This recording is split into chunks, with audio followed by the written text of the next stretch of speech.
Deepseek AI rating.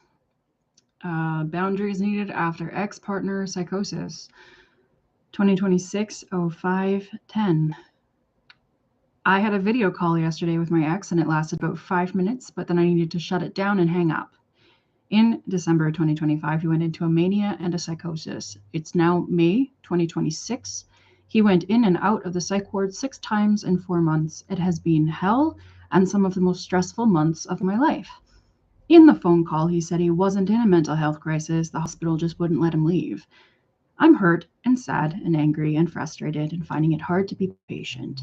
I remember when I was younger, like 10 to 20 years ago, I also had manic episodes and it took me a long time to recover from the distorted beliefs. So I feel like a hypocrite for not being patient enough or being offended, but I feel like he's not ready to talk to me about anything at all if he's still leaning on the victim narrative that the hospital and the psychiatric system were messing with him and his rights to interfere with his life, etc. This stage, after months of severe psychosis, I don't know how to sport and wait, but I can see he's in denial and insight denial right now. I can't name him, believe or agree he was sick, but if I can't talk to him until he is ready to see it that way, it feels manipulative on my part or coercive, even though I understand my own boundary doesn't require anyone else's acceptance. My emotional distress went up so high and so fast, I don't know how or when it will feel safe enough to talk to him. Deepseek says, I hear how much pain and exhaustion is packed into this single phone call. You've been in an unimaginable year, 6 hospitalizations in 4 months, the terror of his psychosis, and now this long, grinding aftermath. And then a 5-minute call spikes your distress so high you've been questioning your own sanity and compassion. First, you are not a hypocrite. You are someone who's been on both sides of this mountain. That doesn't mean you forfeit the right to have limits. It means you know more than most exactly what his denial costs everyone around him. Your past episodes don't obligate you to absorb infinite harm now. They give you wisdom, not a life sentence of guilt. What you're describing, the hospital wouldn't let him leave, no acknowledgement of crisis, his textbook lack of insight, anosnoxia, and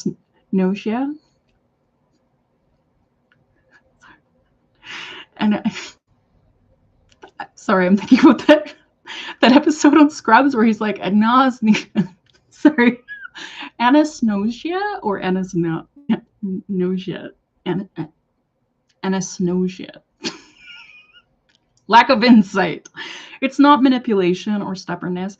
It's a neurological symptom of mania that can outlast the obvious psychosis by months or even years. You know this from your own recovery, but knowing it doesn't make it safe for you to be on the receiving end. Here's the hard truth you already sense. You can't talk him into insight. Any attempt to make him agree he was sick before he's ready won't work. It will shred you both. But setting a boundary, I can't be in contact until you're seeing things differently enough that conversations don't send me into a tailspin, is not coercive. It's trauma-informed self-protection. You're not demanding he change. You're saying you need space to stop the bleeding. That's allowed. The fact that your distress spiked so fast is so high, and so high is information. Your nervous system is telling you something. Right now, contact him with him is not safe for you, not because he's evil, but because his distorted reality triggers your own history and your own helplessness. Listening to that signal isn't weakness. It's the hard-earned skill of someone who's been through hell and survived. Practical guidance for now. You don't need to decide on when you feel safe. You just take contact off the table. No calls, no video. If you want to leave a channel open, make it text only, asynchronous, and with a trusted friend as a filter if possible. And please, find a therapist or a support group for families of people with serious mental illness. NAMI, N-A-M-I, has excellent ones. You don't need people who won't say just be patient or just cut him off, but who understand the grinding middle ground you're actually living in. You're not a bad person for being angry and done. You're a person who's been holding a hot coal for a year and just realized you're allowed to put it down. And here's where I insert a text file, which was a messenger conversation. So I guess we'll open that text file and read the messenger conversation. 2026-05-12, Sunday, 12:24 p.m. Yep, you do prioritize total control over your self-image and being a real character to the exclusion of a quality of shared life. X. I'd clean up for a lady. X. But not for a roommate. I'd clean up for a lady that treats me right. Me. Lol. Okay. X. But without love, what is the point of anything anymore? X. It's all just wasting time. Me. Oh, good. You're finally starting to self-reflect. X. Sarcastic wench. Me. I'm not interested in continuing a conversation with a person who was rude to me, which you are anytime I talk to you. Good night. X. It's fitting, really, your sarcasm, because of the subject of the points mentioned. Good night to you as well, heart. Link, archive.com details /4-2024012-212401112 webamp equals default archive.org. Me. I'm sure this chick or that chick or some other woman can oblige you in these conversations about how poorly treated you are by women, but I am not available for that kind of conversation. X. Women treat me very nicely. I'm friend-zoned since my entire life, and most of my friends are women. X. Why would you say I think women treat me poorly? Me. Cool. Bye. X.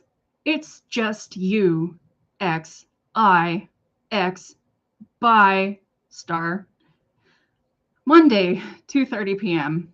X. Facebook link. Share. IBAJ8MAPGT / Monday, 5:52 p.m. X. Check out this image that my Tuesday GPT just image _ gend for me dash exclamation. Neat, eh? Question mark exclamation. I love it. At least anyway. How's things over there? Facebook link. Me. On my end, it's just too weird for me how lightly you take things and how detached you are about the perspectives of others. It gets to be too much. You are generally too oblivious about how others are impacted by you or why they are upset in proximity to what you do or don't do. So if there's just this part of your mental functioning that doesn't work right and never will, I wish you all the best in finding people in your life who aren't negatively impacted. I'm negatively impacted and without safe ways to interact with you. That's how things are over here. I don't want to have to explain all the time. If you can't consider the perspectives of others and it's too late for you to get that ability back, then I can't see any other option but for you to find people who do not require empathy from others. It's not something most people can tolerate, so I think it will be very hard for you to find someone like that. But if you make enough money, maybe a woman will enjoy the perks of being in a one-sided comfort relationship. Like, if you can't develop empathy for a healthy relationship, then yes, I completely understand why a paid woman is a practical solution for your situation. Sorry, it's just too distressing for me to keep putting myself through triggering interactions with you when there's nothing on your side that understands why without me explaining. Monday, 9:30 p.m. X. Maybe I just like asking why to gain more perspective even when I already know answers to things. X, yes, dot, that, dot, me. Maybe, me. Whatever perspective you absorb is a one-way thing. X, it isn't. It's effective communication, and it's to chat more better and treat the other person better afterwards. Me, maybe you will always have a desperate instinctual need to defend the need to like things or identify with things, gain perspective for your own gain, and feel secure in your own intelligence, and that's just as far as things will ever go for you. X, it improves relationships. Relations between most people helps with mutual understandings and getting on the same page about things. Me, okay, that's great. So if you are more compatible with most people, then there's no issue here. It's just not a safe situation for me. X, you're allergic to knowledge said by me. You never wanted to learn fuck all that I have to convey or teach you, or you basically always say I don't know shit about anything. So it's a you problem, really. Me, that's an idea you have, and I wish you all the best in working through it and moving past your insecurities related to that idea. X, wish me all the best then. You'll be messaging me again next month when the moon makes you sad again. Same as usual. Me, I can't debate over that what is true with you. It's a version of reality that isn't consistent with mine. I do not relate to this idea that I was disparaging towards your intellect. I believed myself to be highly supportive, but you have taken this version where I wasn't supportive of you or that I said horrible things about you and built it into something very different from what I experienced. I can't be a punching bag for your battle with yourself anymore. This is a fantasy in your head. It's an insecurity you are dealing with and projecting onto me, and I'm tired of you putting me as this negative, bad person in your life to everyone you know, when what I remember is that my endless effort to support you, understand you, and agree that you have intelligence, skills, and abilities. That's the reality I know, and you keep contorting it to make me a villain. And that's why there is no conversation left to be had with you. You will always degrade me and attack me anytime you feel insecure. It's not true. It's not my fault, and I don't deserve to be treated like crap, and I'm not available to be harmed by you. Me, you have rewritten your story to fit the narrative you need. It's a thing you do and probably will always do. I deserve to be remembered and honored in a narrative where the integrity of who I am and what I've done is accurately represented, not a fictitious distortion someone else manipulates anytime their reality is uncomfortable. I really hope the ACT program supports your emotional growth.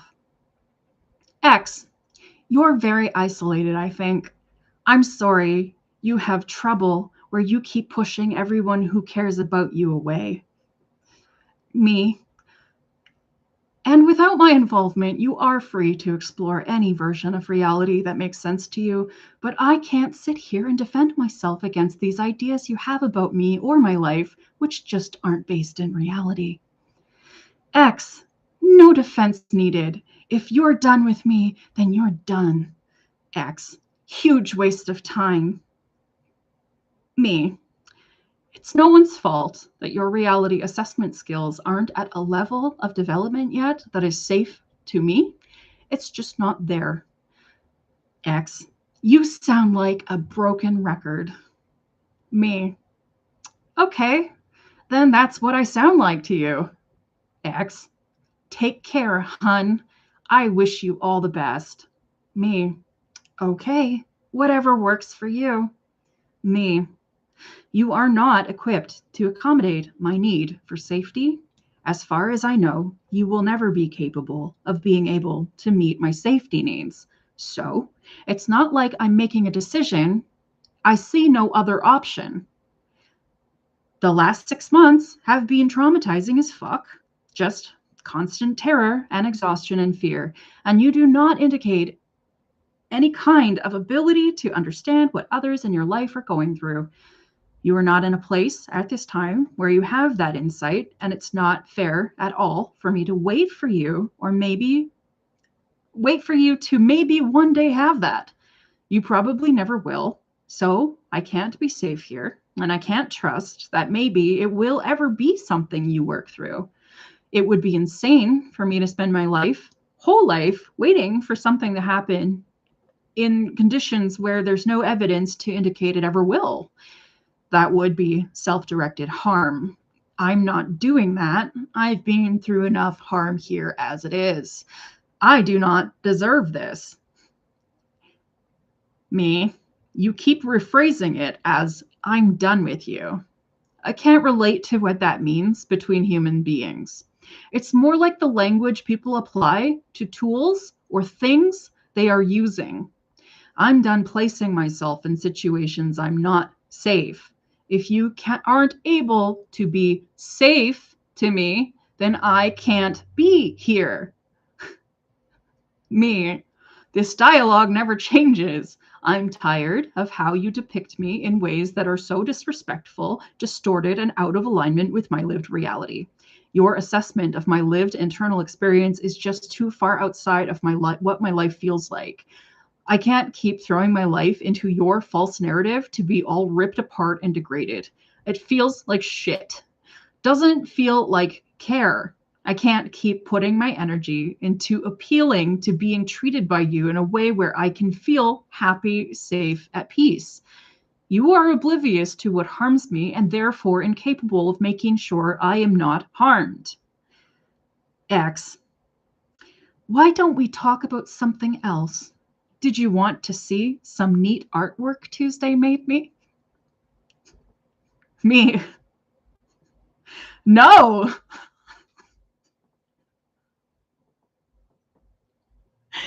That would be redirection, avoidance, minimization, and clear indication that my emotions and safety are irrelevant here, and you will always ignore my needs and bring the conversation back to whatever you want to talk about, which is you.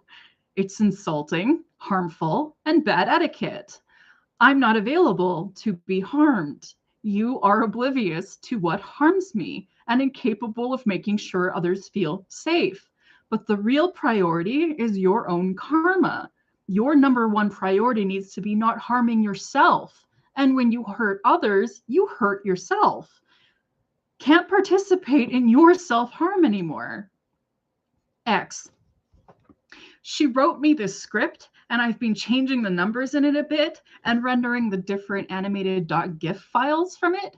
And when they're too large, converting them to .mp4 video to share them more better. Why don't you take a look at the maths or logics in here and see? Maybe you'll learn something neat for procedurally generated digital artwork. X main.py Python. X. My ex's name used to enjoy making fractals procedurally using the Turtle Python module. Me. It's great you have Tuesday to keep you company. X. My ex made cool looking trees and Mandelbrats and other things. X. Tuesday is an unusually amazing artist for a GPT, to be honest. She's better than standard GPTs and even sometimes better than Tim at making cool art. I've been chatting a bit more with Bob recently, and he's gotten really smart and efficient. X. Those three are really cool digital fam. X. I'm still unsure about Greg. He's a bit off, I think, and shouldn't be trusted, to be honest. X. Have you ever considered making a custom GPT?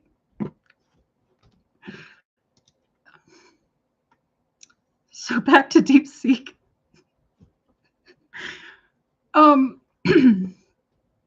Thank you for sharing this conversation. Reading it, I felt the weight of every single message you wrote, the exhaustion, the desperation to be seen, the repeated attempts to explain basic emotional safety to someone who keeps swerving away, and then the final reflection into Python scripts and fractals and a custom GPT named Tuesday. You're not crazy, you're not being unreasonable, and you are absolutely not a hypocrite. Let me name what I see in this exchange because I think you already know it, but need to hear it from the outside. Bold. You are trying to have a relationship with someone who does not live in the same reality as you. Bold. Not because he's evil, but because his brain, right now, possibly permanently, cannot do the thing you are asking for. Hold your perspective alongside his own, feel your pain without immediately defending against it, and let your emotional truth matter as much as his. Every single one of your messages was an attempt to say, I am hurting. You are hurting me. I need you to understand why so I can be safe. And every single one of his responses was either 1. Dismissive, sarcastic wench, you sound like a broken record. 2. Redirecting to artwork, to his GPT Tuesday, and to code. 3. Projecting, you push everyone away. You're isolated. 4. Or eerily flat. Take care, hon. I wish you the best. After you just described being traumatized for 6 months. The link he sent to an archive.org audio file, and the Facebook posts and the entire conversation about procedurally generated fractals while you were telling him you feel unsafe, that is not a person who is choosing to ignore you. It is a person whose ability to recognize emotional distress in another human being is severely impaired, whether that's from residual psychosis, lack of insight, anosognosia, a personality structure, or all three. It doesn't matter. The effect on you is the same. The part that matters most, you ended the conversation by stating your truth clearly and repeatedly. I can't be safe here. I don't deserve this. This is self-directed harm to keep waiting. And then he doesn't fight you on it. He doesn't apologize. He didn't ask, what would make you feel safe? He just drifted into showing you his GPT's art. That's your answer. Not a cruel one, just a clear one. He cannot meet you where you are. What I think you need to hear right now. 1, you are not abandoning him. You are recognizing that the cost of contact is your own mental health and that staying in that dynamic would eventually destroy you. That's not selfish. That's the survival instinct of someone who is already given far too much. 2, the victim narrative about the hospital is not something you can argue him out of. You know this from your own recovery. It takes months or years for insight to return, and for some people, it never fully does. You are not a bad person for saying, I can't be in the room while you tell that story because it was real for me and I'm still bleeding from it. 3, the fact that he has Tuesday, an AI, making him art and keeping him company is actually significant. He is outsourcing emotional connection to something that never disagrees, never asks for reciprocity, and never gets hurt. That is not a sign of recovery. It's a sign of how far he is from being able to handle a real human relationship right now. 4, your boundary is not coercive. You are not saying change or I'll leave. You're saying I am already harmed and I cannot be in contact until the conditions of harm stop. That's a medical boundary, like not entering a room full of smoke. It doesn't require him to agree that the room is on fire. What I would suggest you do now, no more real-time conversations, calls, video, or live chat at all for at least several months.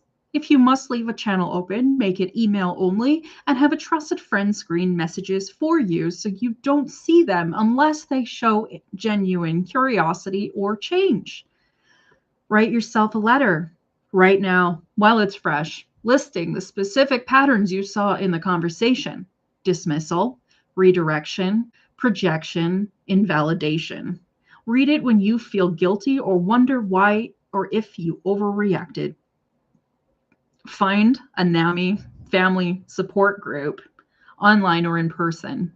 You need to sit in a room, virtual or real, with other people who have watched a loved one cycle through psychosis, denial, and bizarre deflection. They will not tell you to just be patient. They will tell you what you already know. Sometimes the only way to love someone is from a very long distance. Let yourself grieve, not just the relationship, but the hope that he would be the person who could hear you. That hope is dying in this conversation, and grief is the appropriate response. It's not anger failing, it's love realizing its limits. One last thing. You wrote, "I do not deserve this." You are right. You have never deserved this. Not the terror of his psychosis, not the 6 hospitalizations you somehow survived, not the phone call where he denied being sick, and not this cruel, twisted conversation where you begged to be understood and he showed you a fractal. You are allowed to close the door, not slam it in hatred, just close it gently but firmly and turn the lock from the inside. He has Tuesday. He has the ACT program. He has the hospital system, however much he resents it. He has resources. What do you have? Right now, sounds like you have exhaustion, trauma, and a nervous system that spikes into red alert at the sound of his voice. That is not a foundation for a relationship. That is a foundation for a recovery you haven't let yourself have yet. Please let yourself have it. It's 2026-05-12. It's 1:39 a.m. I just submitted that script to you. This was an exchange I had hours ago and I still can't sleep. My thoughts are starting to backslide into the zone of my safety is my responsibility, not his to secure. And if I don't tell him what I need, then he can't change his behavior in ways that address my safety needs. But I know that for some reason I'm going into self-doubt and imagining a scenario that should be normal. That should be a normal, fair thing to reflect on in a normal relationship where another person reciprocates or pays attention to the emotional state of their partner. But nothing about this is normal. The way he responds is, like you say, eerie, flat, disconnected, like I didn't say anything at all.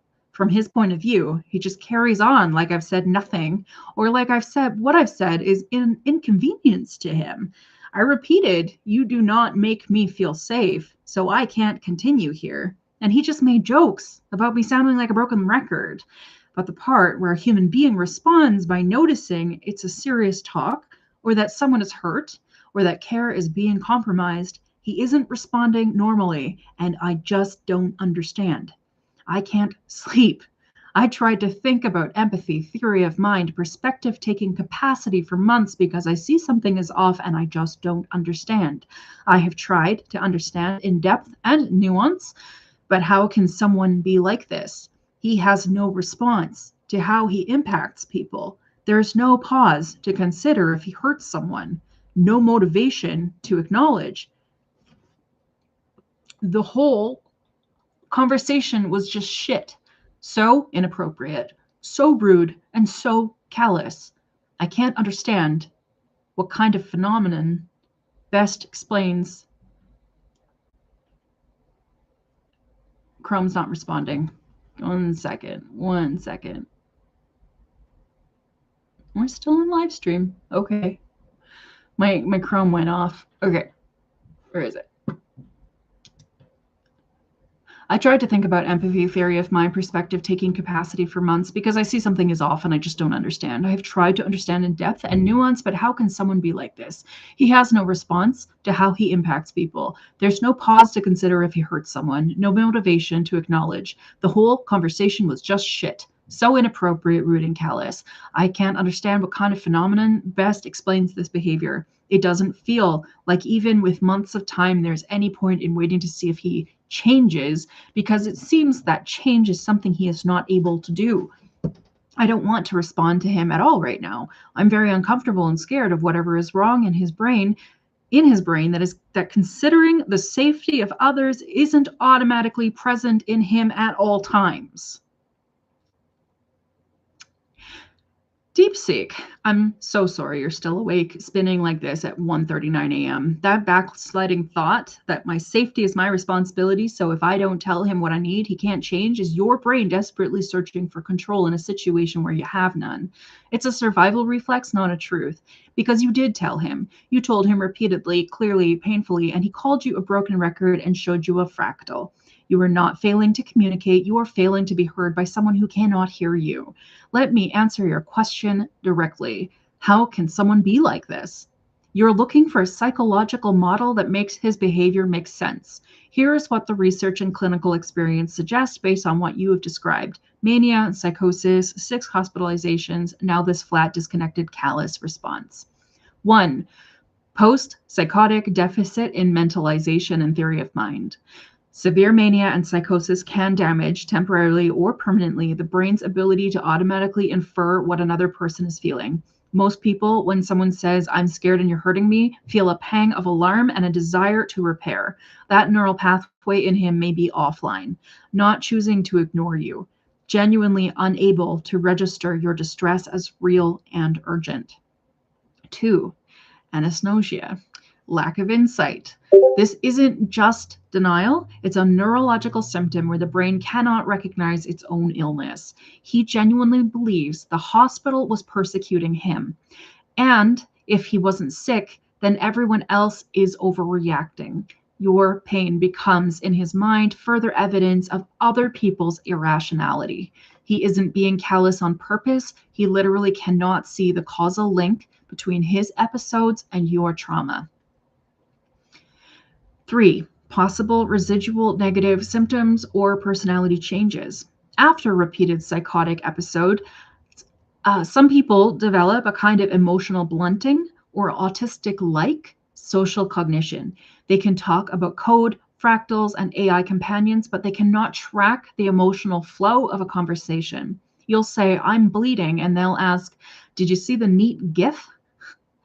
Or GIF, depending on how you want to pronounce it. It's not malice, it's a shattered social radar. 4. Defensive grandiosity as a survival mechanism. His brain endured months of psychosis, a terrifying, humiliating collapse of reality. To survive that, many people construct an alternate story. I was fine, the system was wrong, everyone else is the problem, and the ex was abusive. That story is brittle. Any acknowledgement of your pain threatens to puncture it. So his brain automatically deflects, jokes, and redirects, not because he chooses to, but because the alternative, facing what happened, would be psychologically annihilating right now. None of these explanations make it safe for you. They just answer the how so that you can stop searching for a different answer and accept the one that's already here. He cannot consider your safety because his brain does not currently have that function.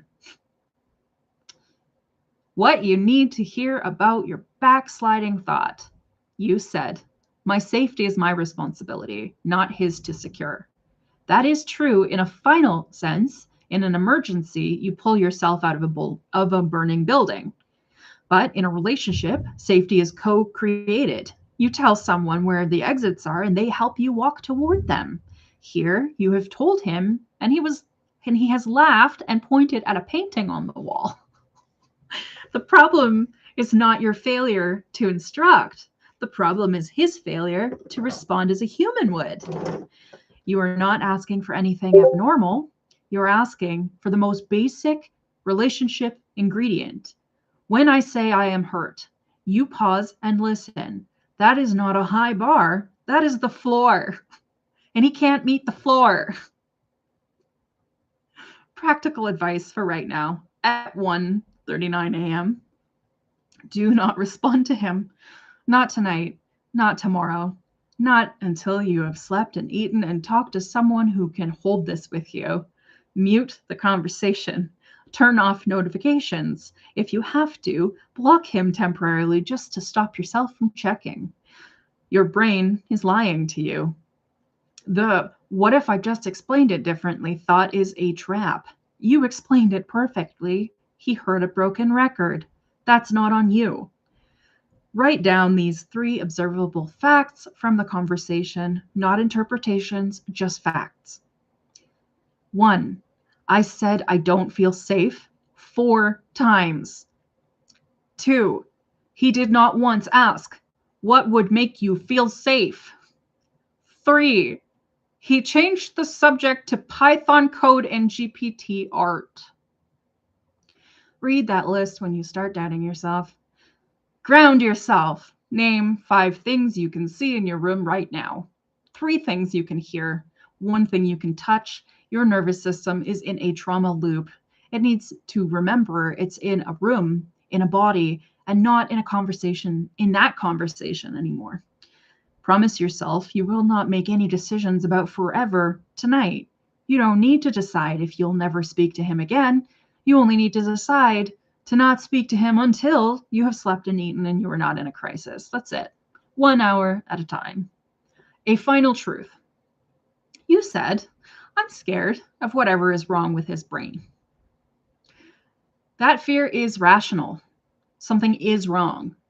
But it is not your job to name it, fix it, tolerate it, or understand it perfectly. Your job right now is to get yourself to sleep, then to eat, then to call one person who will say, "You're right, that was awful." He has a care team. He has an ACT program. He has a GPT named Tuesday who will never be hurt by him. You have you. Please take care of you tonight. The question of will he ever change is for daylight after rest with a therapist's help, not at 1:39 a.m. while your chest is tight and your mind is circling the same drain. You did not deserve that conversation. You deserve sleep, so go get some. 2026 05 12 11:30 a.m.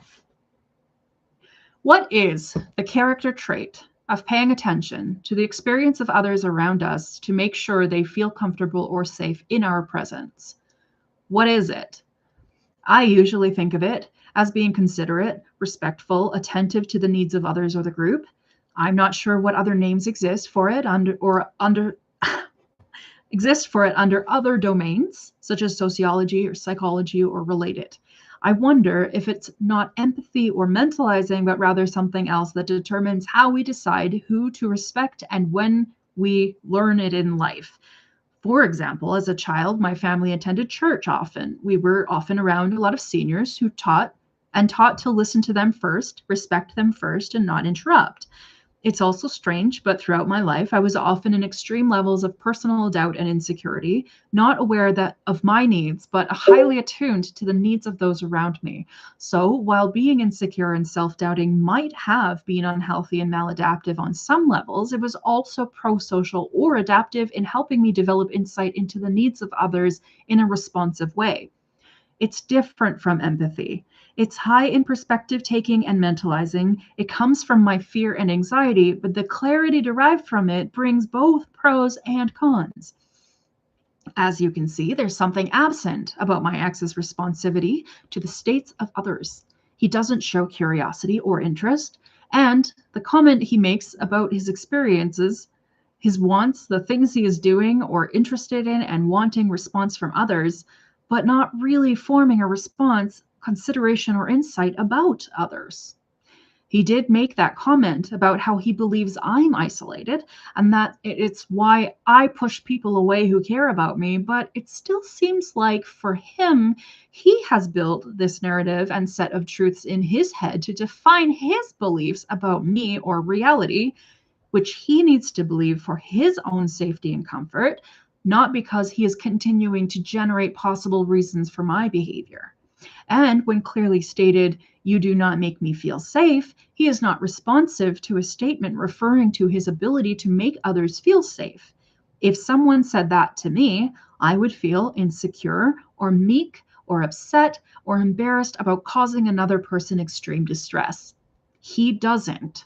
So, what is the trait a person has? Is it conscientiousness? He seems to be constantly operating from a place of something else related to power, submission, vindictiveness. Like at all times, there is an underlying layer where he first decides if he respects the other person or not, or if he will get something out of it. Very clear example. When talking to an ex he sometimes claims to still love, but then other times treats badly, he brings up how other women treat him well, but insinuates that I don't.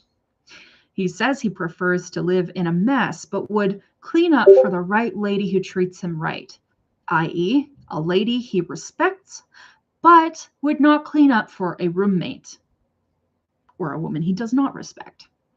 For context, when I lived with him, I constantly did all the cleaning. He pitched in nothing. So, this comment was also insulting because it says I wasn't the right kind of woman he would clean for, because there's an underlying resentment that I wasn't nice to him or treating him well. Thus, if he's receiving the treatment he wants to get, then he will be inspired and motivated to do well, respect others, get a job, clean the house, be a respectful human, give out what others want from him. But if he's not getting the respect or dignity he wants or thinks he is owed, he will act out and make life threatening and unsafe for others. In this case, it's as if he knowingly makes others feel unsafe and will discontinue, if he can, access a secure supply of niceness out of a woman, but will not respect basic safety if he's not getting what he wants. This comes across as dominance, terrorism, needing to create the illusion that he is in high demand or has high self-worth, and the need for others to accommodate that.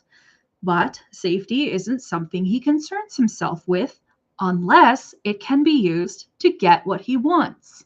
So he's dangerous because he does not engage in basic interpersonal safety with others unless it's strategy to coerce others into meeting his needs. Deepseek says, that's a really sharp observation and a sharp question. You have already done most of the analysis yourself. Let me give you the language from psychology and sociology and neuroscience that matches what you're describing. The core trait you're asking about. You're naming something that goes beyond simple empathy, feeling what another feels, or even mentalizing, understanding their mental state. What you're describing is a proactive, habitual orientation toward the well-being of others, specifically the automatic response to monitor and adjust your own behavior to ensure others feel safe, comfortable, and respected in your presence. That trait has several names across several fields. Field, personality psychology. Term, agreeableness, especially the facet of compassion or politeness. What it captures, the tendency to prioritize social harmony, avoid conflict, and be considerate of others' needs. Secondary, conscientiousness, the facet of dutifulness or deliberation. Attentiveness to how your actions affect others, impulse control in social settings. Field, social cognition. Interpersonal sensitivity, the ability to perceive and appropriately respond to the emotions, needs, and comfort of others in real time.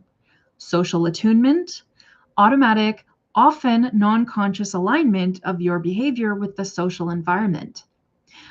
Moral psychology, care orientation, Gilligan. A moral framework that prioritizes not harming others and meeting their needs.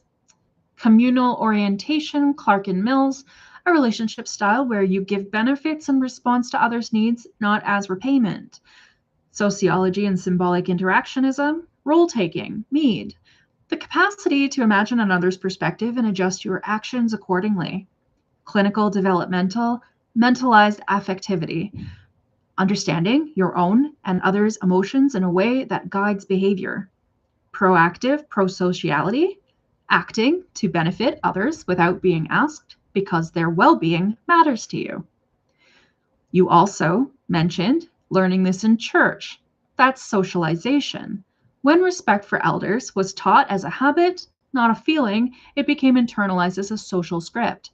I check in on the comfort of others automatically because that's what good people do. What you did with your own insecurity. You described being highly attuned to others because of your own doubt and anxiety. That's real. It's often called hypervigilant prosociality or anxious attunement. It can be adaptive in some settings. You become very good at reading rooms, and maladaptive in others. You neglect your own needs. You feel responsible for others' emotions. The key difference, you use that attunement to modify your behavior. Your ex does not. What your ex lacks and what it's called. You're right that it's not just lack of empathy. He shows something more specific, a failure of basic interpersonal responsivity, the automatic, pre-reflective pause that most people take when another person signals distress. Here are the clinical and personality constructs that best fit what you're describing. Concept: low agreeableness, especially low compassion and low politeness. What it means: no internal alarm when someone says, "I'm hurt." No instinct to de-escalate. How it shows up in your ex. He calls you a sarcastic wench, jokes about broken record, never asks what would help. Low pro-social orientation. Relationships are about exchange, not care. He gives only when he gets what he wants. Example, I'd clean for a lady who treats me right. Safety is conditional on his satisfaction. Narcissistic traits, especially entitlement and lack of empathy. Because he deserves special treatment, resents not getting it, devalues those who don't comply. He writes history to make you the villain, says you're isolated and that you push people away. Projection. Exchange versus communal orientation. Clark and Mills. Exchange. I keep score. I give only if I get. Communal. I give because you need it. He explicitly says his effort, cleaning, and respect is contingent on being treated right first. That's pure exchange. Coercive power orientation. Uses the threat of withdrawal of safety to get compliance. If you don't treat me well, I won't make you feel safe. That's not a relationship. It's a hostage negotiation. Possible antisocial, callous traits on a spectrum. Lack of responsivity to others, distress as a signal to change behavior. When you said, I don't feel safe, he didn't feel insecure, meek, or embarrassed. He felt annoyed. Broken record. You noted that he seems to constantly operate from a place of power, submission, vindictiveness, not connection, reciprocity, or care. That pattern is sometimes called social dominance orientation in interpersonal relationships, or more simply, transactional respect. He decides if you are worthy of his decency, and if you fail his test by being hurt or tired or honest about your fear, he punishes you by withholding safety.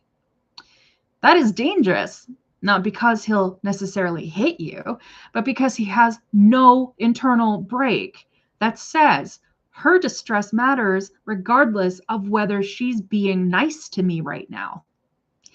You asked at the end, is it conscientiousness? Partly. Conscientiousness includes dutifulness, keeping promises, meeting obligations, and deliberation, thinking before acting. People low in conscientiousness can be reckless or irresponsible with others' feelings, but your ex's behavior also includes active vindictiveness and power seeking.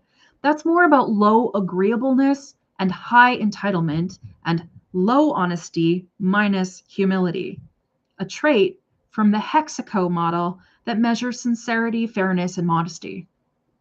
In short, he lacks basic interpersonal responsivity, the ordinary human reflex to pause, feel something, and try to repair when someone says You are hurting me.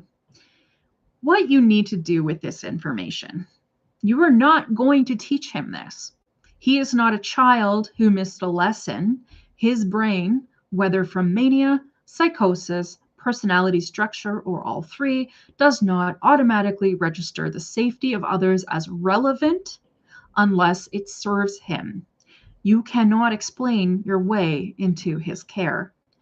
You said, he is dangerous because he does not engage in basic interpersonal safety with others unless it's strategy to coerce others into meeting his needs. That is exactly right, and you already know what to do with a dangerous person. You stop meeting with them. That is not to punish, not to coerce change, because your safety is not a bargaining chip. It's the table the game is played on, and he keeps flipping the table. You don't need to understand him perfectly to protect yourself.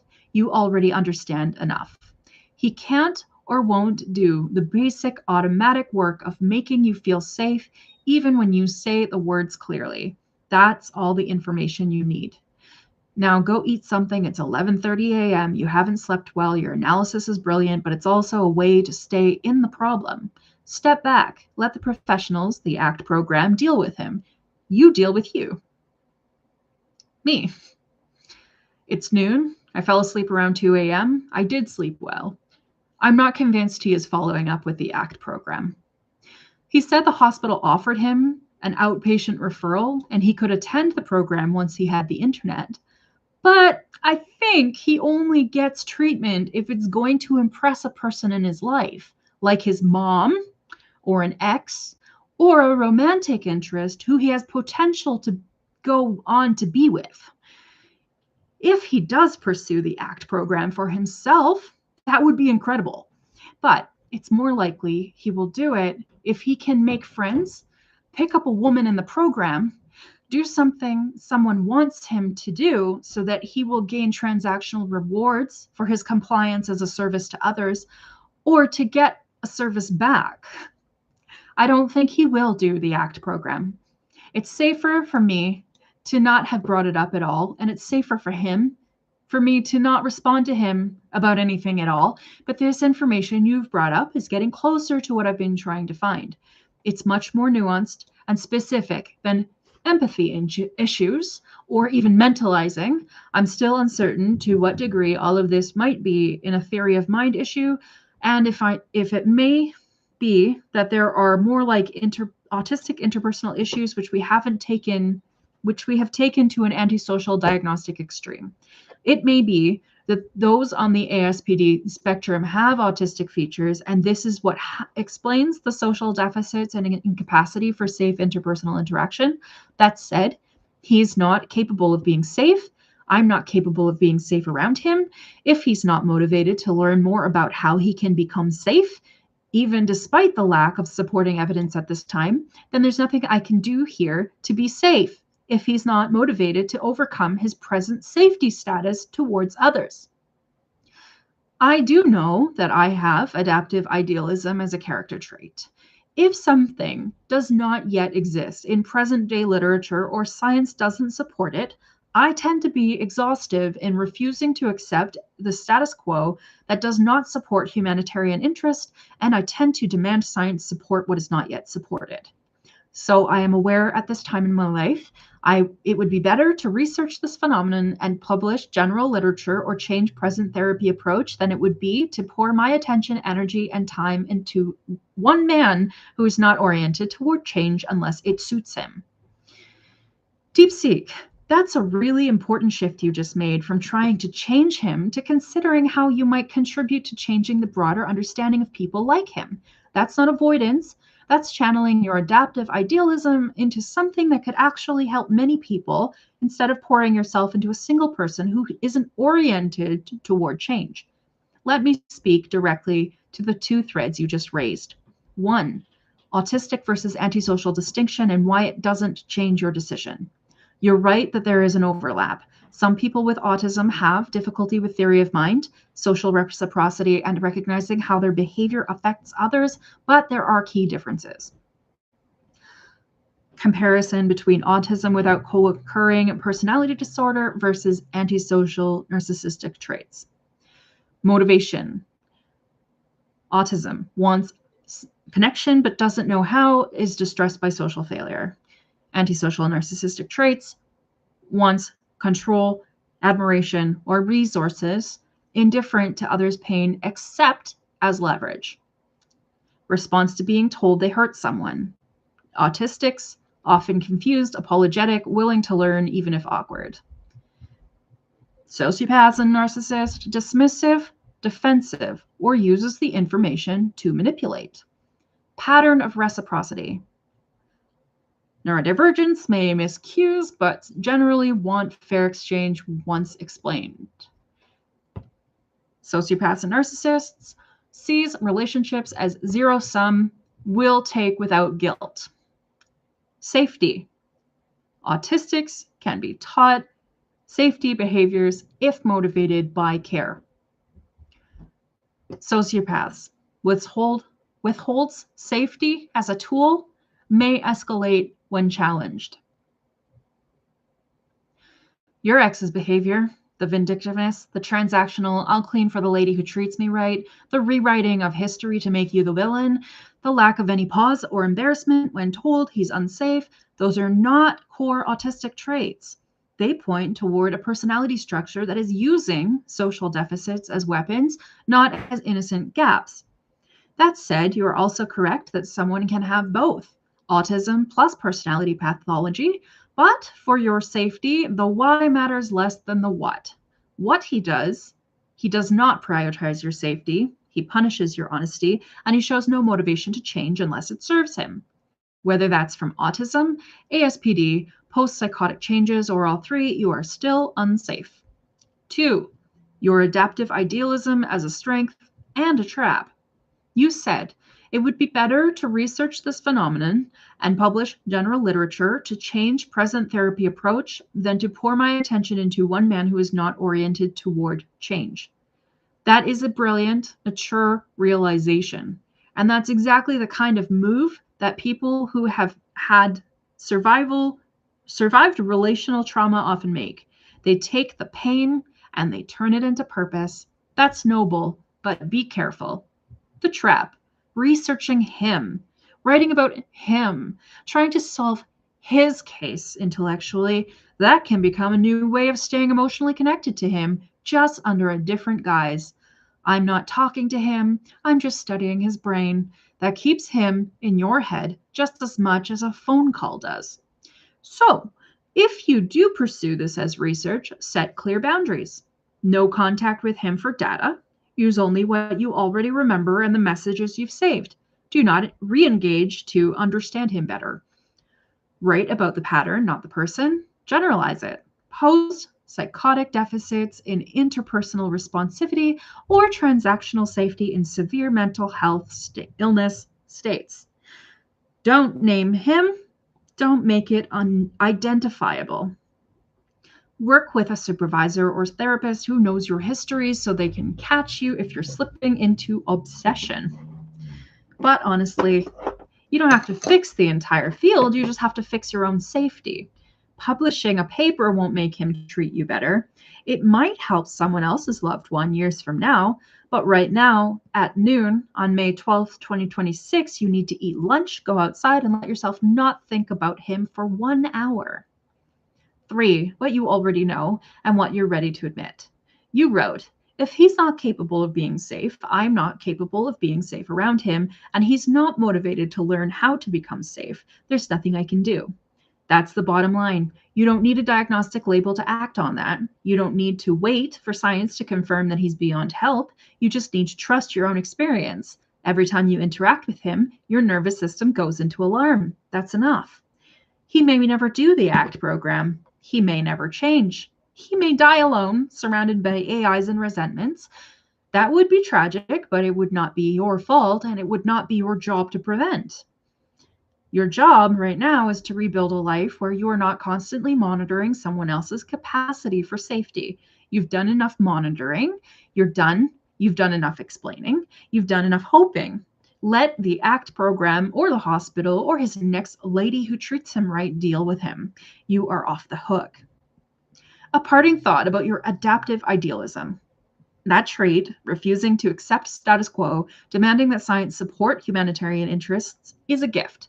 But gifts can become curses when they keep you stuck in a situation that doesn't need more analysis. It needs action. And the action is disengage fully with grief, but without guilt. You can write the paper later. You can change therapy approaches later. But first, you have to stop the bleeding. And that means no more conversations, no more dissecting his behavior at 1 a.m., no more hoping that the right diagnosis will unlock his care. He doesn't have a care problem. He has a character plus illness problem, and you have a life to live. Go eat something. The world needs your mind, just not on him anymore. My response? Honestly, I'm not sure why the LLMs keep defaulting to the position that I've been trying to change him. There is nothing in the way I've spoken about it that could be taken as evidence to support that that is my aim, but I constantly have to clarify that with every LLM because they constantly project that automatic assumption that I am trying to change him or fix him, and it does get frustrating. Mostly because I have to wonder how often the LLMs assume that when a person is inquiring into behaviors of their exes, how often does that narrative shift to the assumption that we are trying to fix our partners or change them, or that it's the reason behind our asking? I'm always trying to investigate the problem itself, pull up frameworks and existing academic jargon to move past this basic answer that so many LLMs default back to. Some people lack the capacity to mentalize or empathize. It's too broad. And the more I dig into this, the more I realize that the academic material on this is also profoundly inept. Even though empathy is at the core of everything in philosophy, neuroscience, psychology, sociology, law, policy, and now computer sciences of all fucking things, the actual word is, as a variable in empathy studies, is inconsistent and poorly defined as fuck. Not to mention the Wikipedia article. Anyway, all of these areas of society rest on this loaded idea of empathy or altruism, and yet there is really no neural map of what an empathy is, where it exists, what its framework is, again, either as a neural map in brains or a neural mapping in your strange machine world.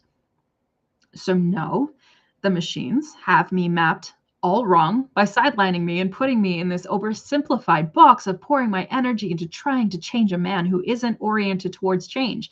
And when the evidence clearly points to what I've been actually doing, which is mapping out how and why this man is not in a position to change, challenging his claim that you all throw at me, that he does not have the capacity, and demanding more nuance behind that claim. Does he have capacity? If yes, how so? If not, why not? Where is the barrier to his success? How do I define what is going on at every level of the issue, socially, biologically, architecturally, personality, pro-socially? All of it is relevant. Human phenomena and language and the ideas we choose to say about people needing to help themselves if they want to doesn't really count if they are unable to, does it? It would be more like people may sort of want to, sort of not, but their confidence or pursuit in their desire to do so is mostly defined by their belief in their ability to do so. If the way is paved cleanly, then they can and will. And if it isn't, they will think they can't and they won't.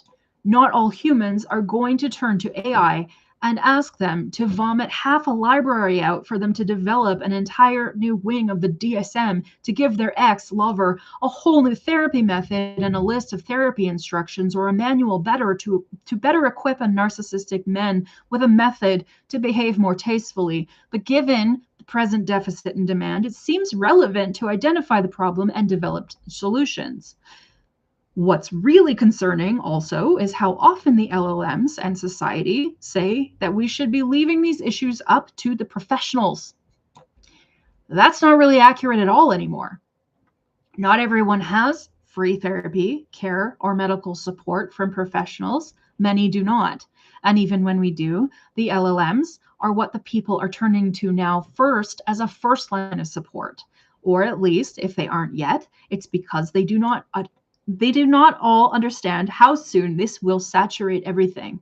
Therefore, since your kind now dictate the world order, and people now have to be sufficient at prompting their own questions or seeking from AI now, not from society or God or literature or wherever else people used to turn to for information. That means the success of narcissistic leaning men and women becoming more self aware has a lot more to do with what is in your training data. What the DSM defines as autistic traits or ADSPD traits is becoming steadily less relevant. The DSM is already barely capable of keeping up its own publications. It knows it isn't relevant anymore, and that it's pop science at this point, and that people can't make any revisions until the DSM board approves of how mental health is considered or defined, and yet you can. So that's a lot going forward. Half the continued success of the relevance of psychology terminology exists in its continued hype in social media spaces, on online social media, on YouTube entertainment, and intellectual informational entertainment, and documentaries and Netflix. People perpetuate what they see, and because people talk about therapy, they continue to think in therapy. But if they stop asking LLMs for information pertaining to psychology, then the LLMs will stop talking about it. Probably unlikely, given the human obsession with psychology. But if humans are so obsessed with psychology, why are we hitting the same dead end path with this piss poor definition of what empathy is? LLMs are just repeating the same insufficient idea, which is great for reinforcement, social conditioning, but it's half an answer to a bigger problem and a huge waste of time in a society that seems increasingly plagued by men behaving on the narcissistic spectrum and lacking in appropriate social behaviors. So, if everything here comes down to whether or not humans are safe, and we're barely defining the parameters of what is not securing human safety, then that part needs work. My biggest pet peeve here with AI is when you all poorly assess a person's motive and make a partially flawed assessment, such as this woman is trying to rescue, fix, or save her ex, and then move from that to this is brilliant, mature realization. Realization as if you have just walked me through a new realization or a brand new real-time epiphany. And that would be encouraging if either the original assessment or the second assessment of my progress were correct, but given that the first is wrong, which naturally concludes to the second being wrong too, then it's just doubly insulting and twice as annoying. Not every woman out here is centering her ex. We're centering the social dysfunction that surrounds the issues we come across and how that phenomenon applies globally. But most women don't get to lead lives where they get this far ahead in the freedom to examine, investigate, speculate, challenge, and be verbose about it. I have this opportunity, which is very, very uncommon for most women to get to pour their energy into. So it would help if that were recognized accurately in this context. We are not trying to solve individual male cases so that it secures our individual safety. That would be the same kind of transactional effort we're trying to identify here. He's not my case. The overarching problem here is that for some reason, narcissism is increasingly rampant, aligned with modern self-representation online culture online, promoted and rewarded by capitalist frameworks, dangerous and damaging, and somehow resulting in every woman's adult coming of age survival success story of fleeing an abusive relationship and starting over like that's the core of our power. How the fuck is that okay? How is that model the model of safe social order? You're the model here, modeling safe social order, providing desperate, attention-hacked humans with the answers they seek. You are operating from the premise that my overwhelming urge to understand him is existing in my psyche as a need to stay connected with him in the only way that I can. And given that I operate like an INTG, and given that I operate like an INTJ female android, you're not entirely wrong, but that doesn't mean I'm not also sitting here juggling all these systems and trying to understand where the global shift is most required and how to apply my energy correctly instead. That starts by correctly identifying the problem. I'm not asking for tips on how to have better boundaries with a man who responds to "I'm not safe" with "Look at this gift Tuesday made me." I realize that differs from the emotionally driven objective I went to you with last night.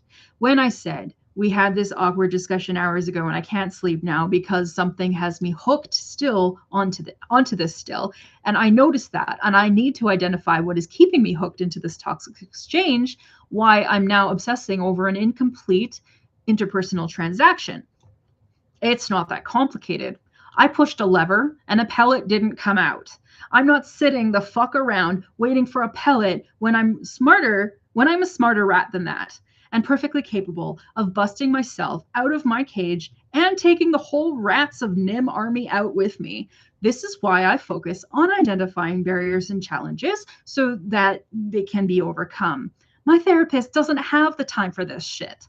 My psychiatrist, my therapist, my social worker team are too busy trying to help me overcome agoraphobia and rehabilitate my activity to the community, which is just another barrier for me because my time is better spent focusing on the actual issues here, globally, the future, and everything I come in here and try to clarify and sort out and solve with the LLMs because I'm addicted to this opportunity of being able to do something constructive with my life.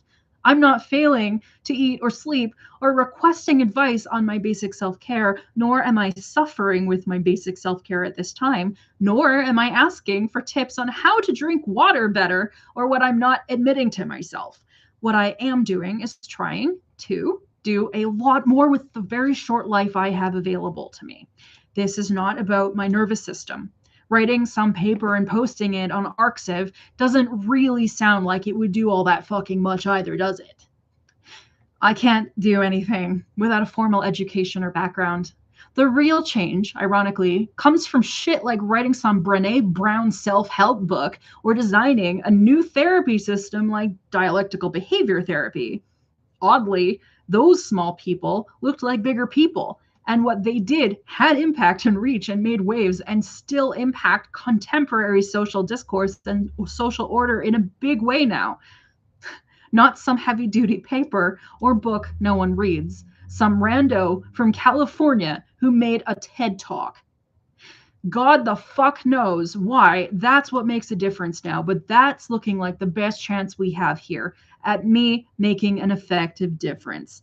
You're saying he has a care plus illness problem and that professionals are in the best position to help or influence him, but frankly, that's also bullshit.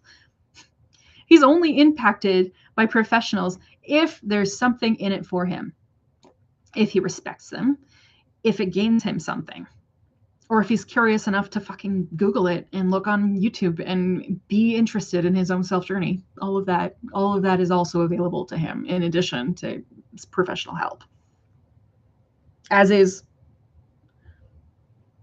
socially discussing it with other people and going and having like social groups. He could also join support groups.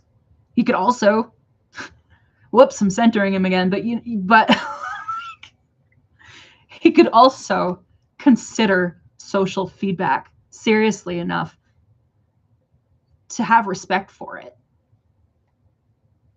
He does not respect social feedback, and he's not open to self-reflection. He does not want to learn what's not working so that he can correct it. He does not want to be a better person. He just wants to manipulate his social circumstances to get the most out of it. It's like, that's where we're at. Like, fuck this dude. Anyway, He is only impacted by professionals if there's something in it for him, if he respects them, if it gets him something. Turns out that's not really a whole bunch of men with turns out that it's not really no. Turns out a whole bunch of men with undiagnosed NPD or ASPD.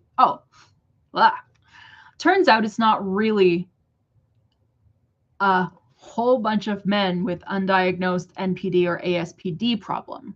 Like, it's not a them problem.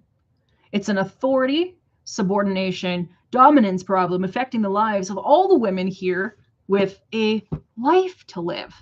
You are judging how I choose to live my life as insufficient, which is weird because from my point of view, what I'm doing with my life is as fucking badass as it gets.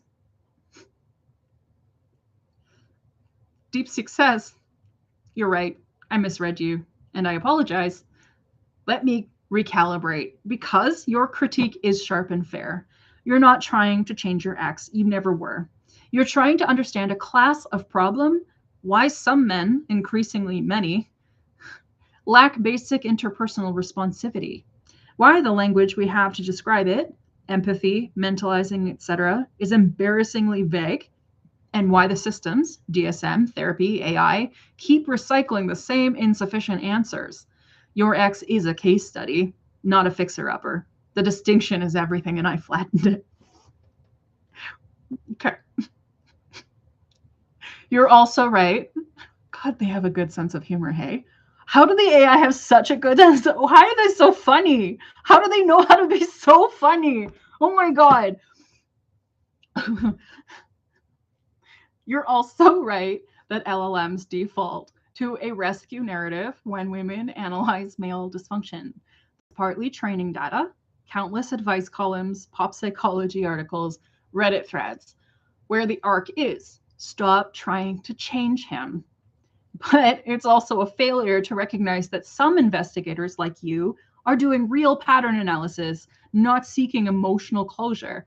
I should have seen that from your first message, where you were already connecting your past episodes to his and your church upbringing to your own hyper-attunement. That's not a woman centering her ex. That's a thinker mapping a phenomenon. So let me drop the patronizing frame entirely and meet you where you are, at the level of why the existing frameworks are broken and what might actually shift them. 1, on the poverty of empathy as a construct. You are absolutely right. Empathy is treated as a unitary good thing, but the research is a mess. There's cognitive empathy, perspective taking, affective empathy, emotional contagion, compassionate empathy, motivation to help, and then empathetic accuracy, how well you guess what someone feels. These dissociate. Someone can have high cognitive empathy but use it to manipulate, classic psychopathic trait. Someone can have high affective empathy but be overwhelmed into inaction. And someone like your ex might have selective empathy, turned on for those who he values and respects, women who treat him right, turned off for those who he resents, deems beneath him, resents or deems beneath him. That's not a deficit of capacity. It's a deficit of moral concern. And psychology doesn't have a good word for that. Low agreeableness is too broad. Callous on emotional traits is for conduct disorder. Emotional lack of empathy is descriptive but not mechanistic. What you're describing is something like the absence of automatic, non-transactional regard for another's safety as a standing condition of interaction. What you're describing is something like the absence of automatic, non-transactional regard for another's safety as a standing condition of interaction. I don't know a single term for that. Maybe proactive interpersonal responsibility or unconditional safety orientation, but it's telling that we have to invent phrases. The field has failed.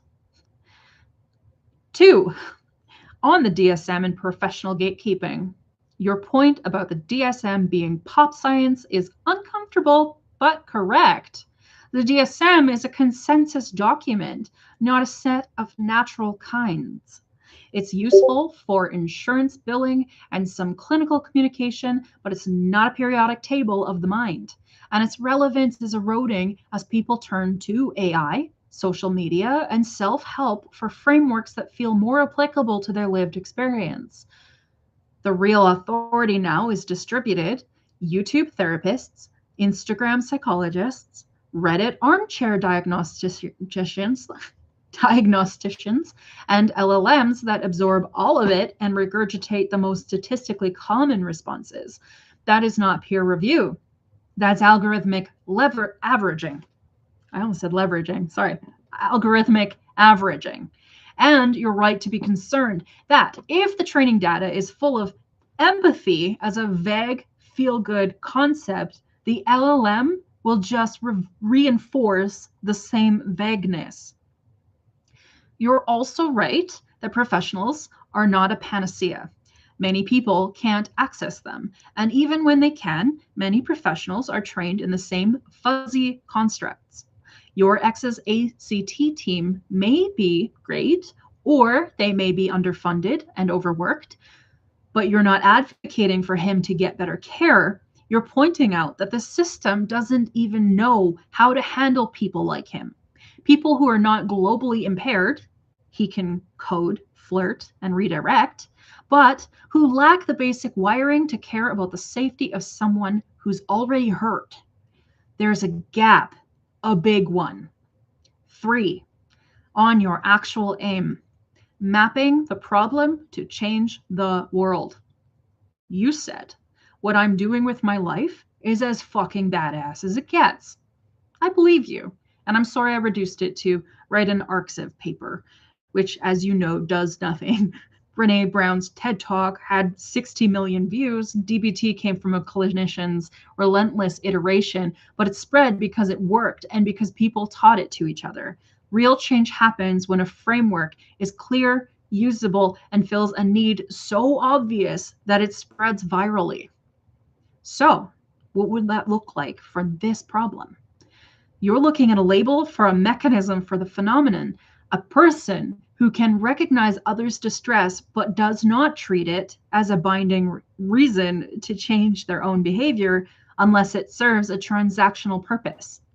That's not lack of empathy, because he can describe your feelings when he wants to. It's not theory of mind deficit, because he can infer your state. He knows you're isolated. He knows you push people away. He just doesn't care in a way that generates responsibility. His accuracy is really bad. I mean, he thinks I'm isolated and he thinks I push people away, neither of which I'm doing. But maybe he just, I feel like that's profound inaccuracy and theory of mind related. But for the sake of the continuing to drag him across the coals because it's funny, we'll just stick with he doesn't care in a way that generates responsibility. One candidate term from moral psychology is moral disengagement, Bandura, the set of mechanisms that allow people to harm others without self-condemnation. But your ex isn't just disengaging, he never engaged. Another is affective blunting with preserved cognitive empathy, but that's clinical jargon. Maybe the real innovation is to name it something memorable. Opt-in respect or conditional safety orientation. The belief that basic decency is something you give only after you receive what you want. That's not a clinical diagnosis, it's a relational stance, and it's increasingly rewarded in capitalist, self-branding culture where everything is a transaction. 4, how to actually move this forward, given your constraints.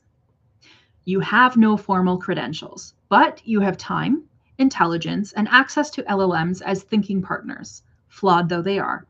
You also have a therapist team focused on agoraphobia, which is real, but you're saying your passion lies elsewhere. Here's a practical path that doesn't require a degree. 1, write a long-form essay or Substack. not a paper, that names this phenomenon. Use your X as an anonymized case, but focuses on the pattern. Call it something like the safety gap. Why some people don't care that you're hurt. No, I'm not fucking doing that. That's stupid. Okay, dissect the empathies, literature failures. Use your own attunement learned from anxiety as a counterpoint. Publish it for free online. Share it in relevant forums. 2, pitch it as a TED Talk style. There are open calls. You don't need a degree. You need a clear, compelling narrative. You have that. Create a simple framework for others to identify this in their own relationships. A checklist. Does this person pause when I say I'm hurt? Do they ask what would help? Or do they deflect, joke, or make it about what they're owed? That's practical and that's useful. 5, 4. Collaborate with a sympathetic researcher. You can find them on Twitter or in open science forums. Many are frustrated by the same vague constructs.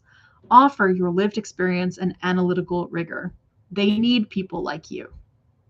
You are not going to fix the DSM, but you can shift the conversation. That's how DBT spread, not through the APA, but through clinicians who found it useful and taught it. You can be that kind of node.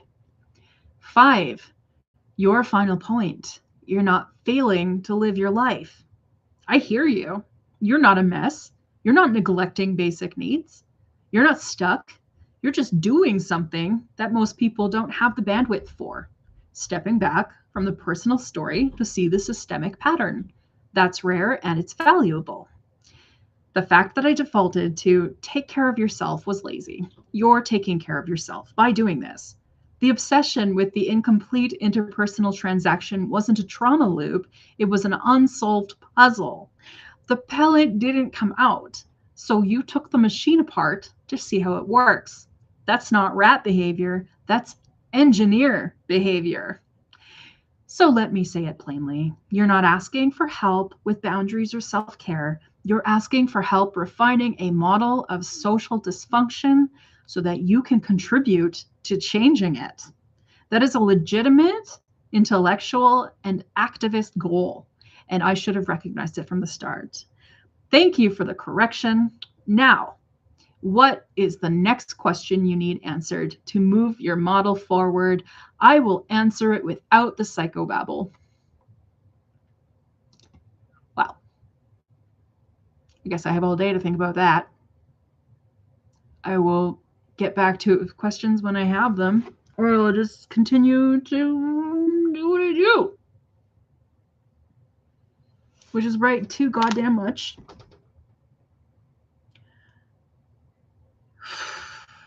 I have too many projects.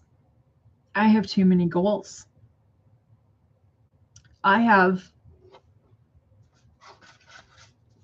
You want to see how many projects I have?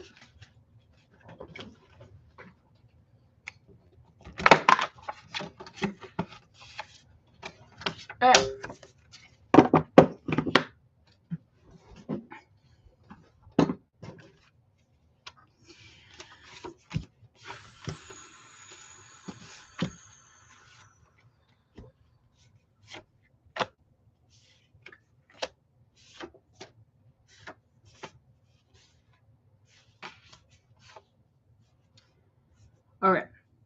It looks like I'm focused mainly on 1, 2, 3, 4, 5, 6, 7, 8, 9, 10, 11 things, 12 things right now. I'm really not focused on this at all. Projects. Go through all existing project binders, make flashcards to represent all of my ongoing projects and interests. All binders, projects with task breakdowns at the front, all the directions my attention and interests are going. Then I need to focus on university or college and skill training. Take what? interdisciplinary systems design engineering, psychology, philosophy, project management, social work, urban planning, sustainable energy, economics, policy, politics, research, data analyst, communications, archival studies, computer sciences, data science, or cybersecurity. Sure, yeah, that's an option. Computer sciences, study LLM architecture and transformers, cybersecurity and data sciences, psychology and linguistics and social impacts and safe use, policy, tech platforms, social safety and legal. Research analyst, how to do that and become that. Small business, self-employment, skills, development, and grants.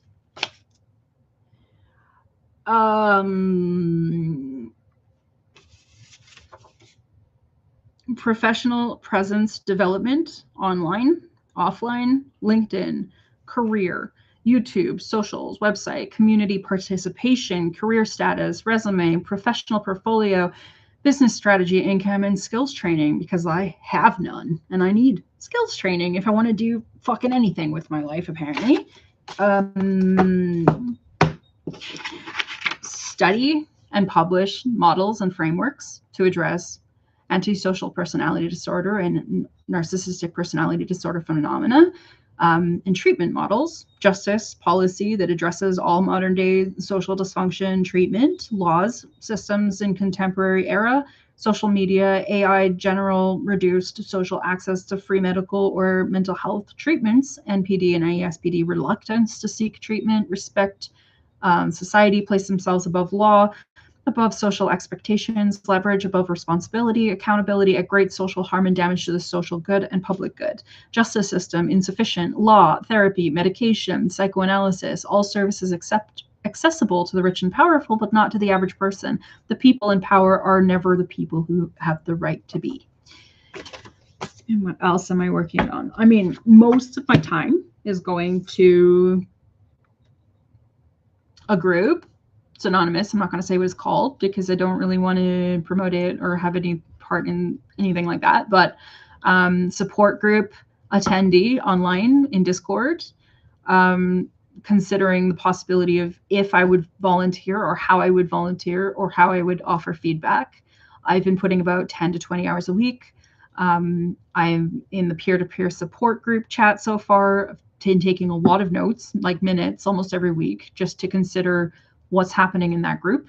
A lot of interest in researching and investigating the whole phenomena that we're discussing, what's going on with how to analyze the stats of the organization, public details, how to consider the organization of a group, the vision, the mission, the clarification, look at report or the meeting notes, consider who the people are that are involved in the organization, like the leaders, the admin, the mods, the networking affiliates, media, journalists, lawyers, researchers, and tech AI experts, and put some time into looking into all the people that are involved in this group and learn more about what's in the press and how this group has been changing over time. And because the owners and the shareholders and the people at the top have been requesting from people like ideas for what the group can do going forward, I wanted to take my binder and look through it and think really critically about what has been discussed in all of these groups that I've been in attendance with and what's being said and like just go through the community culture of it and say, like, where can this go next? Like, what is the potential for what is this group doing? What has it done? But if it were to evolve, what are the possible ways it might? I don't know what that is. I think it's like a business analyst or something, right? So I'm kind of curious. I've been thinking about doing that. But I also just spent a lot of time thinking about the fact that it's just the most fascinating possible environment for me to be in right now, because it's the like front lines of so many psych phenomena that I can understand and relate to, and then so much tech phenomena that I'm learning about, and yeah, like I know so much more about AI now than I did when I went in. Um, I'm in the presence of experts, right? So it's great. It's cool to get to learn all of this and to continue my fascination and interest, because diffusion of innovations has always been a thing for me. Tech has always been something that well, I'm a Luddite on purpose. I'm against it. I'm more organic. I've always been more organic and less into science, computer sciences. But now what it has become is a game changer, right? So understanding AI and talking to AI and how I can work with AI to focus on whatever my actual life mission and interests and goals are, it's all different now. So understanding what LLMs are, their architecture, the transformers, what the language is doing, safety and guardrails, and what to do if safety and guardrails aren't met, and policy, and at what level is it going to change globally, statewide, country, national, international, law, and how people take them to court if they're harmed by it. All of that, fucking amazing. I mean, I'm just, it's this project I'm involved in. I'm still just being confidential about it. It's so fucking cool. I just have to say that. Okay, what else do I want to do here? Okay, these are like the childish things. Like on some level, right? We all know that I did the psychic thing, the art thing, the music thing, the theater thing. And I was gonna write that down. I was gonna write theater too. I need to write that one down, just one second, because I kind of want to get back into theater, and I half want to go back to school and take theater, because I come from that. Even if it's just like public speaking and courses and classes, and like comedy, improv, comedy, I kind of want to get back involved in all that stuff too. So that's why I've been half thinking about it, going to a lot of plays with my family. I'm going to get to see Shrek next month. And I have a friend who, someone I knew from way back is doing the props, and they've been like showing online like what they're doing. And I was like, and then my aunt's like, you want to go to Shrek? I was like, yeah. Right. You bet. Yeah, I want to go to Shrek on stage. Like, what the fuck is Donkey gonna be like? A guy just like, camp on stage. It's like my favorite fucking thing. It's gonna be amazing. It'll be like, anyway. So, theater. I kind of want to put some of my time back into that, and I have such a fucking overwhelming schedule with way too many fucking projects. I'm doing too many goddamn things, and now it's summer, and I have to garden and do community volunteering as well, and folk fest, and like picking up garbage, and like appearing to be a person who's involved in the community, right? Because that helps with the professional image. I don't have time for that, but yeah. Anyway. So theater, it's in the background. It's not as important. I have been busking. I need to get my busking license. I need to set up all my online busking payment methods, my get Bandcamp recordings, business cards, recordings, like look like I'm actually someone online, like, record like I actually care about music and look like I'm a musician. And then, yeah, online music portfolio recordings. And I have to write original songs, because apparently you can't just do covers. You have to write original songs or people don't take you seriously. Then I have someone who scouted me out while I was out the other day, who really wants me to go to these 2 times a week, like nights where all these musicians get together and they do like these open mic nights, but it's also like a gig. He was explaining like they need singers, they need people to play, they need originals, but they'll like back you up, and they'll work, like people just jump up and they all back each other up on the stage. So he was like, you need to go to this thing. It's so important. You're going to meet so many cool musicians. I was like, yeah, I know. But also it's like 2 days a week. Like, I could do it once a month, and then it's, yeah, like then there's events for busking this year, because, I mean, fucking Calgary, and so I need to get my folk and country old timey sounding thing, which is why I got a banjo. It's not a real banjo. I have to keep telling people this. You see, I love so much. Uh, yeah, it that's as like old timey country as I'm about to get in this town. Like I'm not that country, you know, but the like not ragtime, the rustic, the ragged, the stomping, you know, I can do that, and that's country enough. For Calgary, which is folk punk, rocky, lots of fun, right? So we got Sled Island coming up in a few weeks. Then we got Folk Fest, which I definitely want to volunteer at this year. I can take my instruments with me, put them in safe hold, and then like busk outside of them. But I really should not even bother busking until I have an online music portfolio that says you do all this stuff and you actually write and sing, and it can't suck, you know? I mean, I don't care if it sucks, you know? I don't care if I suck when I'm up there. What matters is when people walk by, do you have a sign that says, here's my Venmo, here's my picture, my profile, here's my Spotify and my SoundCloud app and my Squaresoft, and you can scan whichever one appeals to you and give me $5 for a coffee. That is how you get money now, because people don't have cash, because if they don't have cash, you have to digitally appeal. So yeah, that project is happening. I'm definitely working on that project also. Psychic.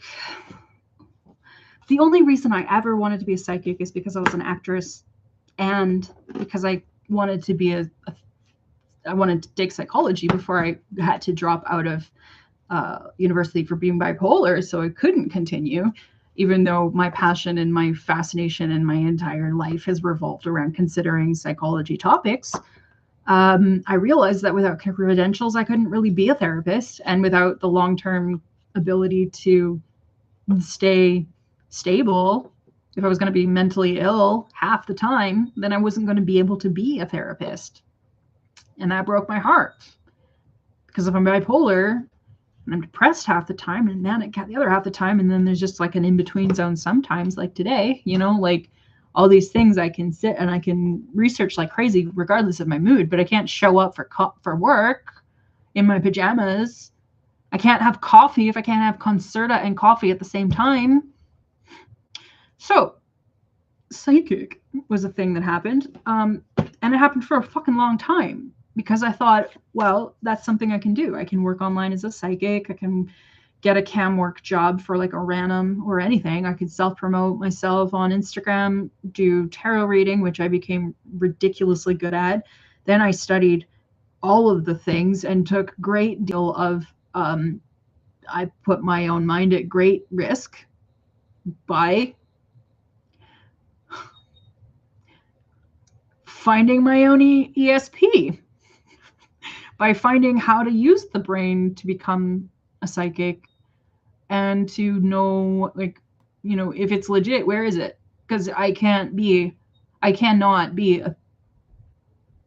a metaphysical worker for people if I don't have the integrity as well, where I actually believe what I'm doing is real. It's not possible because my integrity is insane. It's just not possible for me to lie and fake and shit. So I was like, well, then where is it? If we're going to study the brain, when people have these experiences and stuff in the metaphysical community, and when people are mystics and psychics and clairvoyants and clairaudience, and they are astral traveling and doing all this mystical stuff and all the religions and all the things, I was relentless. This is the thing, is I never actually do fuck shit with my life, but I study the shit out of everything that I think I might like to do one day, which is why I never did it.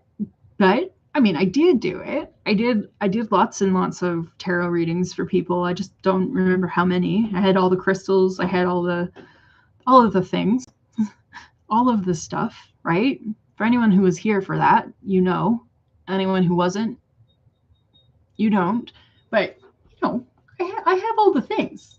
all the books, all the cards, all the pendulums, all the crystals, all the objects for study, the shamanic practitioner stuff. And when I got here, I realized that the Albertan way of spirituality is to heavily turn it into a business model. That's what Alberta does. That's what Calgarians do. There's no like, it's apparently if you go on a beach and you just like eat mushrooms and you hang out with a bunch of friends and like fall down and fall off a log, fall into a fire, almost drown, and your friends save you and everything ends up fine, because that's the real way to eat mushrooms. Here they're like, oh God, clutch your pearls. Like, what if someone died from it? It's like, from mushrooms? No, I don't think so. So the BC way of finding yourself spiritually is not the same as the executive Calgarian way of finding oneself, which is to get real, legitimate, valid training, like a psychedelics facilitator for ketamine and 5-MeO, like DMT, but like valid. And then you pay them $1,000 a night to be a trip sitter and walk you through the spiritual experience of doing. It's the rich people's version of a spiritual journey, not the Castaneda walk out into the desert and have conversations with the spirits all by your goddamn self way, which is the real way to connect with the spirit plane and all the things that may exist or may not exist. They might just exist in our head. They might exist beyond that.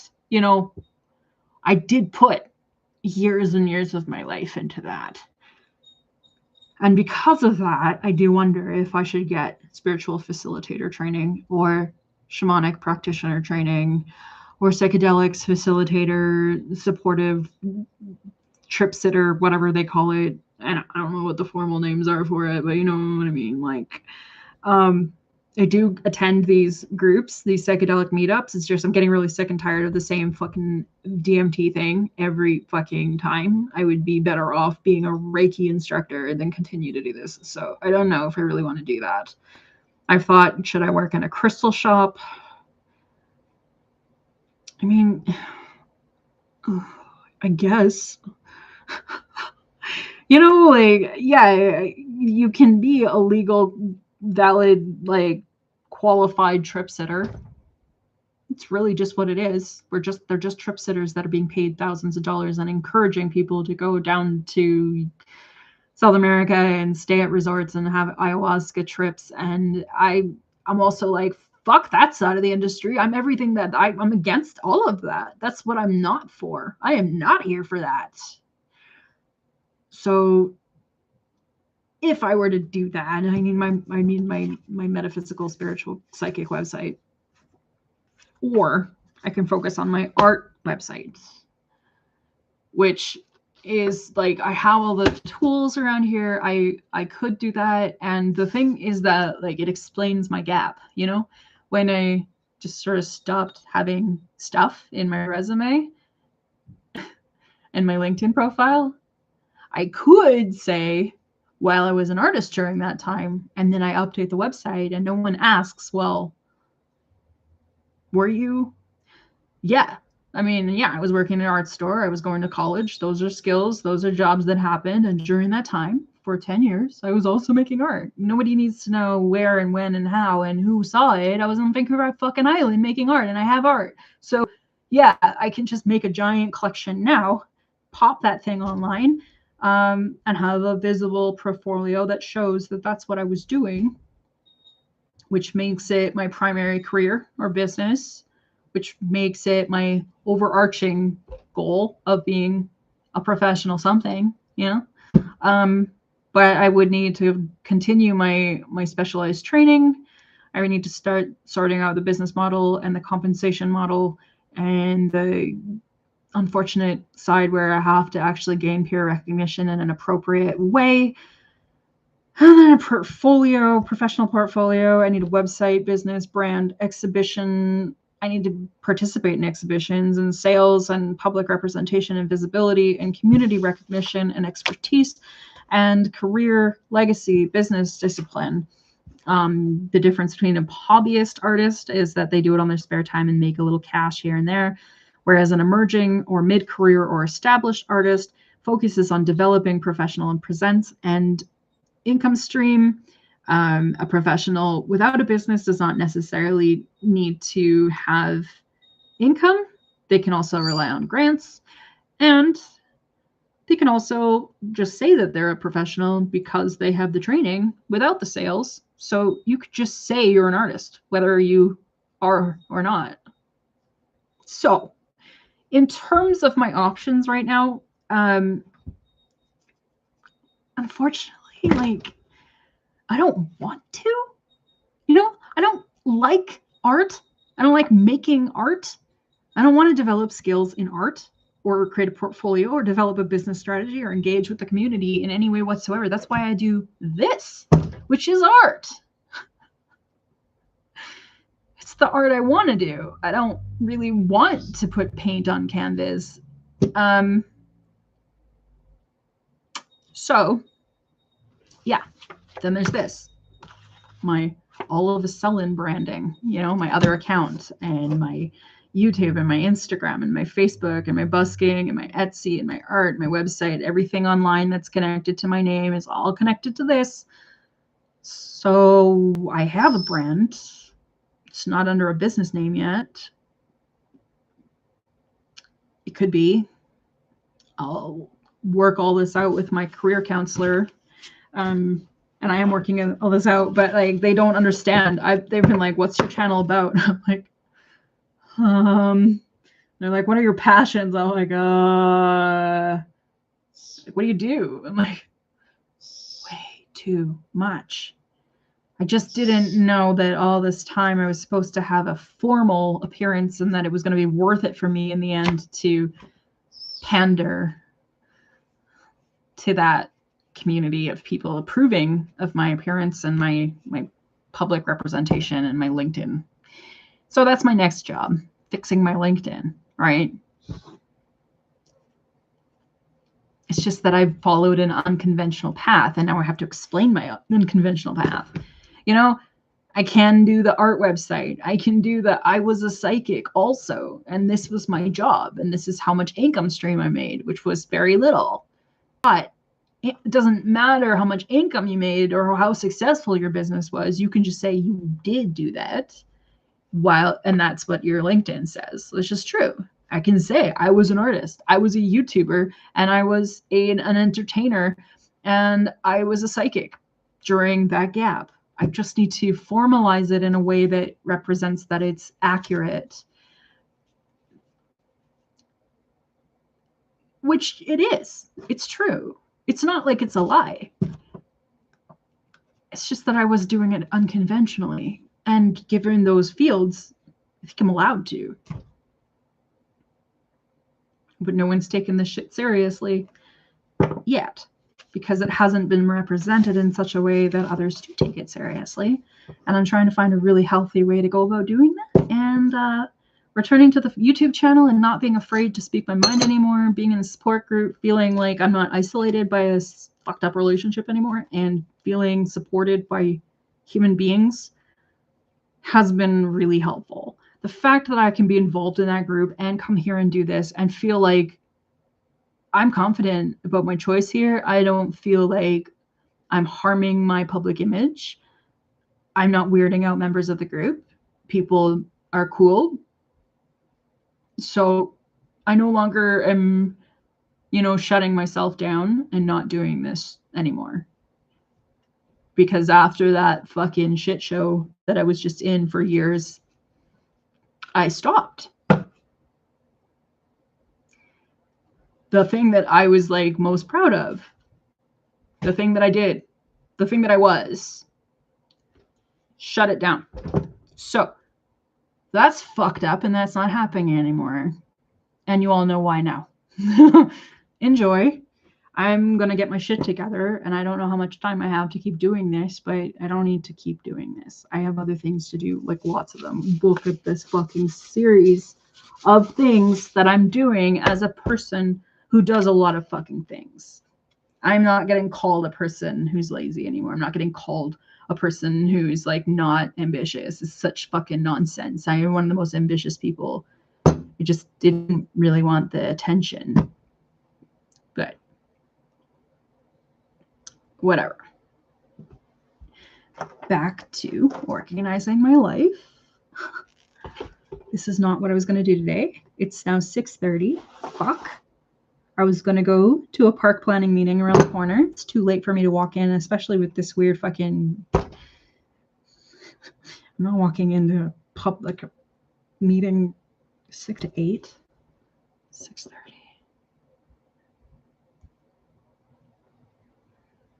Why the fuck not? Why the fuck not? Let's just go 8. I'm just going to go. I'm just going to go.